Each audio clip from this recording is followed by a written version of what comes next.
wearing black and weighing in at 134 3/4 pounds. He brings an outstanding professional record of 30 victories with only 1 defeat and 2 draws. Ladies and gentlemen, he is the former junior lightweight champion of the world from San Antonio, Texas, the challenger, James Leija. Jesse J. And across the ring, fighting out of the red corner, wearing white, trimmed with blue and weighing 135 pounds. He captured Olympic gold in 1992, and now, as a professional with a record of 19 victories without a loss and 17 knockouts, he has captured 3 world title belts. Ladies and gentlemen, from East LA, presenting the undefeated lightweight champion of the world, the Golden Boy, Oscar De La Hoya.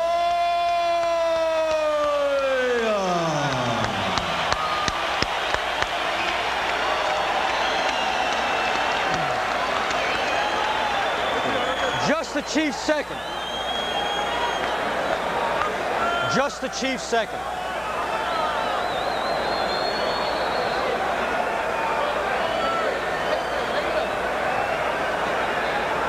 Bob, Oscar.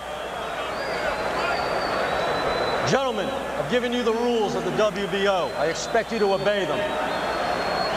No matter what happens out here, obey my commands. Let's keep it strictly professional. Good luck to you both. Jim, the Golden Boy originally was a stage play by Clifford Odets. It's having a revival here in New York at the moment. There's a line in there about a fighter that calls him a bullet that only has a future, which could well apply to Oscar De La Hoya. De La Hoya seems to have broken just a little bit of a sweat, apparently warmed up. Jesse James Leija is unusually dry as we get ready for the fight to begin. Leija's camp, led by trainer Rich Giacchetti, protested the appointment of referee Ron Lipton. They don't think he's the kind of guy who can handle this bout. They expect favoritism from him in favor of De La Hoya. Could be a ploy just to get into the heads of De La Hoya and, for that matter, Lipton.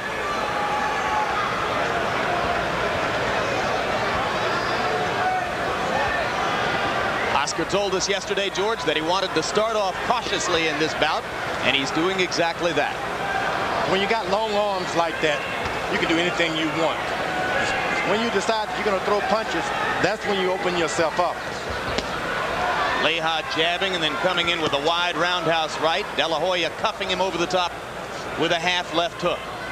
Oscar has not yet begun to work the jab. Trying to build a rhythm and find a tempo as he examines Leija's chest. Leija, wary of De La Hoya's punching power, is starting off tactically.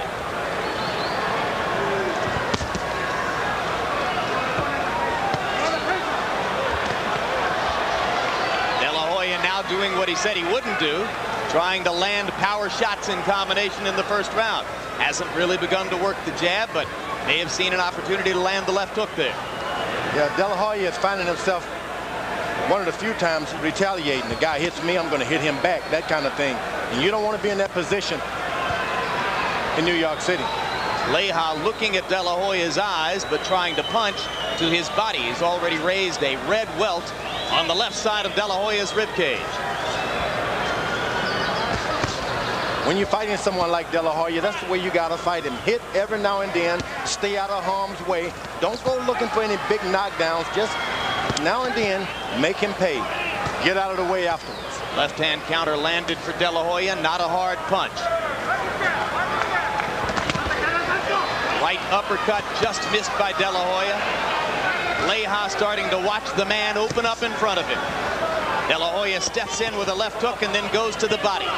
Leija backing up as he tries to land in retaliation, and Oscar is taken over.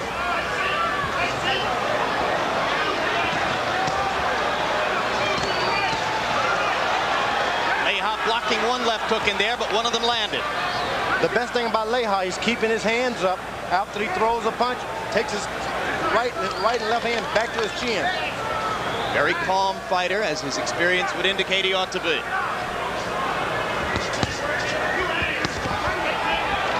Swinging wildly as he tries to get inside of De La Hoya's reach advantage.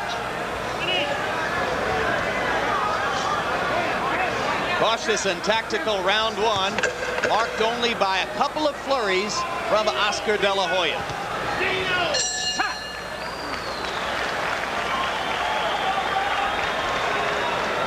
In case we hear predominantly Spanish spoken in Oscar De La Hoya's corner, our interpreter there is Hector Garcia. Sometimes trainer Robert Alcazar prefers to speak English. Lo hiciste muy bien. You did very good. Nada más después de tu ataque. Right after your attack, you're staying inside. I don't care what punches you're throwing. Move out. Don't stay in there. Come out. This round, just move around a little more, okay? This round, I want you to move a little more. You hit him with a good left hook, but you got to finish up with the right hand. You can't do it with one shot, okay? You got to run him through, baby. You hit him with a nice left hook. Yes, he is. Another water.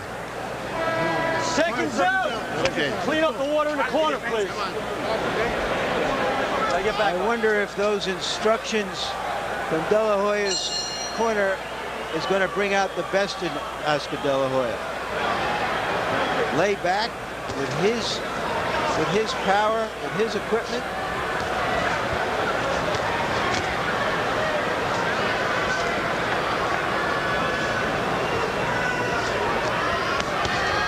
It's been a long time since Oscar's been instructed to win a fight. Forget about the knockout.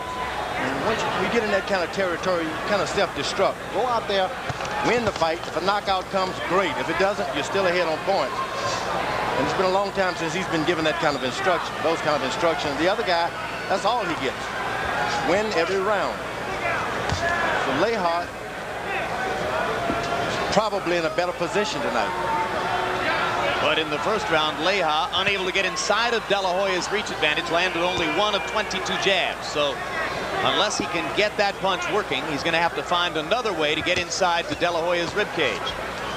You try to keep the fight going as long as you can so that you can get familiar with this fella. You've been in there with sparring partners just as tall, just as powerful, but try to get familiar with this guy. And because of the height advantage, you see De La Hoya punching down at Leija. Jesse's going to have to punch up if he'll do any damage to Oscar's head. Is it easier or harder to punch down, George? Yeah, it's to his advantage to be punching up. Oscar De La Hoya he doesn't have to bob and weave his head. It's just one target. Leija, all he has to do is just shut his eyes and throw up what he can land. De La Hoya's got to reach down, and when you reach down, you're exposing that chin. I don't know if I like the shut your eyes part, George. That leaves you open to counter punches, doesn't it? Not if you can hit hard.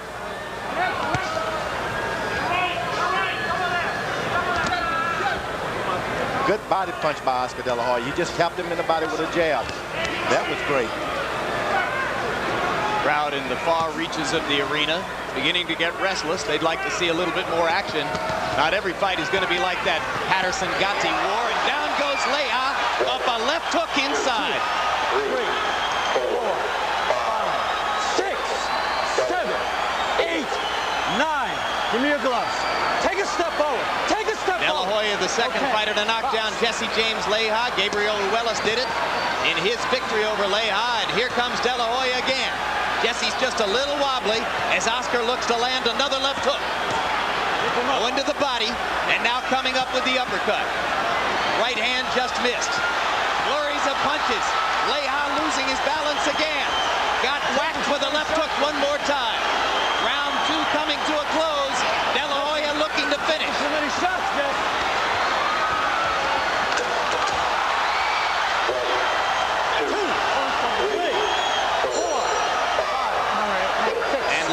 Is saved by the bell. Check it. That's the end. You can't be saved by the bell except in the last round. And referee Ron Lipton seen enough. Stops the fight. That's true. You can only be saved in the last round. No, I thought he beat the bell. I could be mistaken. I thought he beat the bell but that the referee stopped the fight. I believe that too. Accord. I wonder if you can you stop a fight after the round is over, Harold? The round is over. Yeah, Larry, the referee can stop the fight anytime he wants. Why can't he stop at the corner? Yes, I thought that Jesse James Leija clearly got up at 9, but if Ron Lipton felt that he wasn't able to continue and he didn't want to give him the minute's rest, that he wanted to stop it at that point. How can he tell how he would be with a minute's rest? Larry, it's the referee's call. The referee has the right to call the fight anytime he wants. It's well, that doesn't make it the right call, though, does it? Well, if I were a referee, I probably would have let him get the minute's rest and had the doctor look at him. But, hey, Ron thought he wasn't able to continue. He stopped the fight. And you can see that Leija has been cut over his left eye. It was perhaps the constant flurry of punches with no answer back from Leija that influenced Lipton to believe that he ought to stop the fight. Curious, as Larry Merchant points out, because the 1-minute rest period was coming up. And here is another look at the first knockdown. Caught him in the back of the neck there with the right hand after the left hook did the damage. But Oscar, it's like he's got something in his gloves. And here's knockdown number 2, and the long sustained flurry by De La Hoya. There's a couple of wild left and right hand answers by Leija. And we'll take another look at the end of the fight in normal speed. Now you'll hear the bell.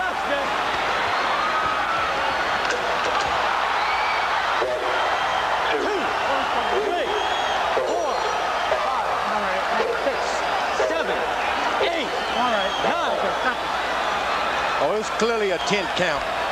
You don't think he beat the count? Not at all, because remember, he can't be saved in the last round. That was a 10 count. The referee got mixed up and turned away and confused a lot of us, but the count was continuously going because he didn't know that the bell could save this guy. 5. Now he turns away after 5. He didn't know the rules. The rules are the fight cannot be stopped unless it's the last round. I think he beat the count, George.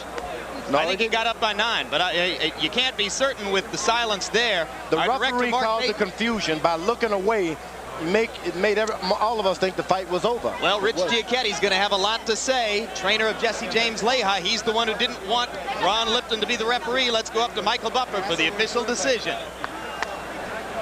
Ladies and gentlemen, referee Ron Lipton has to call a halt to the bout.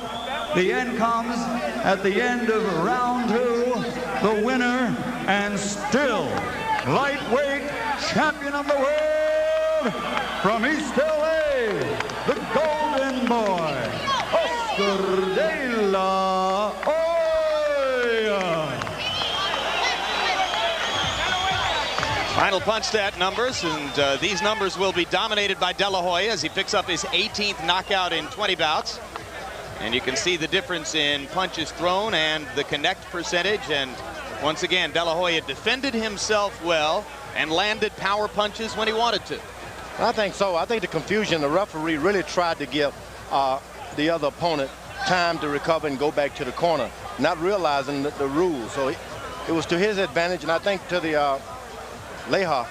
Leija never was able to get inside of De La Hoya's reach advantage. As you saw there, he landed only 1 of every 7 jabs. Let's go into the ring to Larry Merchant right now.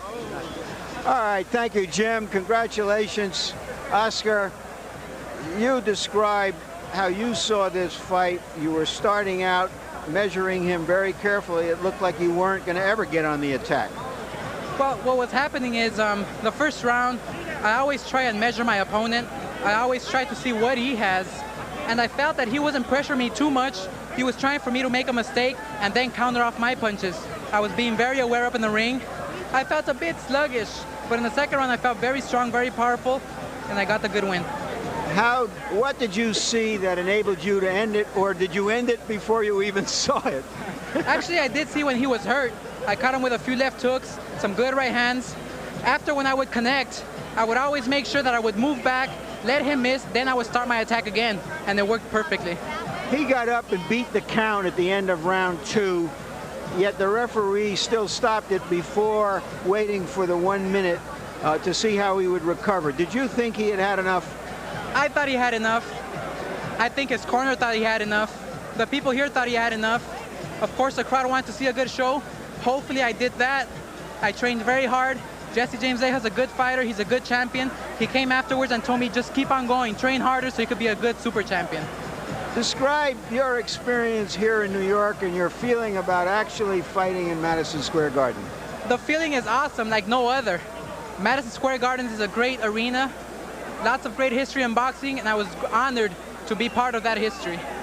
What could you sense here? Could you sense that people were rooting for you, curious about you, wanting to see what you had? Well, the expectations from the people here in New York, of course, maybe there were some good ones, some high ones. I gave them a good show. People were expecting a good show. The treatment was excellent. The people here in New York were great.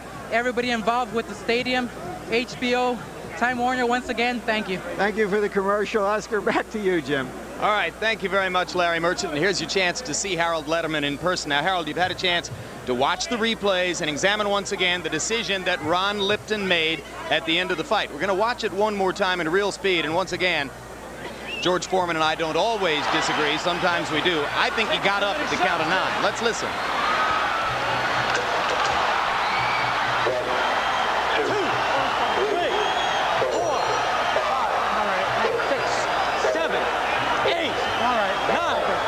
9. In my personal view, Harold, why wouldn't the referee give him a minute to recover from that? Jim, he clearly was up at 9. There's no doubt about it. The bell can't save you in any round except the last round.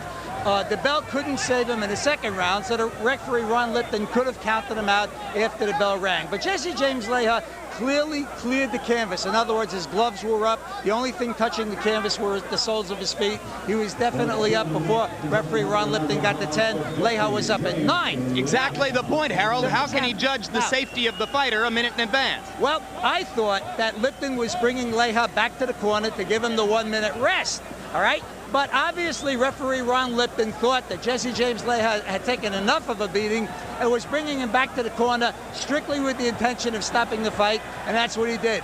It is the referee's call. The referee can stop the fight at any time and call it a TKO. That's what he did. A lot of referees certainly would give the guy the 1-minute rest, call the doctor in between, in the 1-minute rest period, and let the doctor stop it. All right, Harold.